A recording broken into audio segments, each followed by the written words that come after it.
Yeah, so because they're so poor and working on their farms, they only make the equivalent of like $1.70 a day. They can afford beans and rice 3 times a day. And then for breakfast, they might throw an egg or two in there.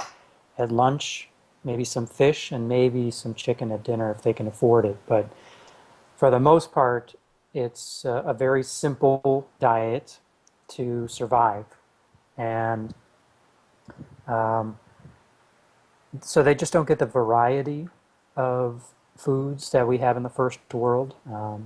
And it's really challenged my ability to do nutritional counseling, which is one of the things that I do. Because I can't say, all right, I want you to run down to the local Whole Foods and pick up some organic whatever, because that's just not an option here. Um, I have found organic food here, and it's taken me 6 months. So, I mean, the only reason that I'm still here is that I was able to find the foods that I think I need to eat in order to be me and not gain 25 pounds. Yeah. Um, but there are people that are growing organic. They're mostly foreigners. There's a guy here on the island on the other side who has a bunch of different kinds of lettuces, mustard greens, and things that he grows and sells to the hotels and restaurants that use them. The meat is clean here because the farmers can't afford to fill them full of antibiotics and hormones and things like that.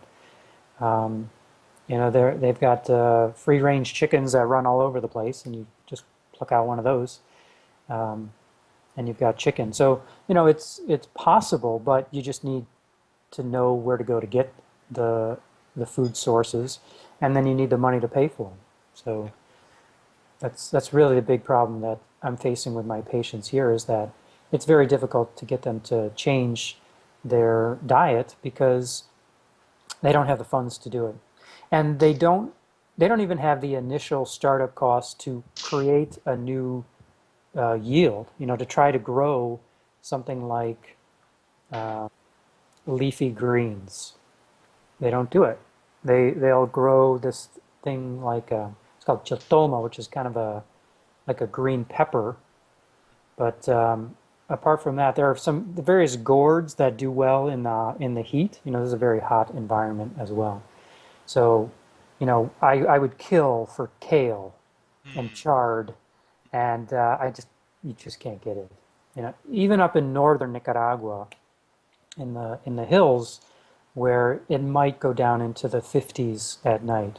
There you can grow broccoli, but again, trying to find organic broccoli um, is near to impossible. It will be brought down to the island for the various hotels that will utilize it, but it's very, very heavily pesticided.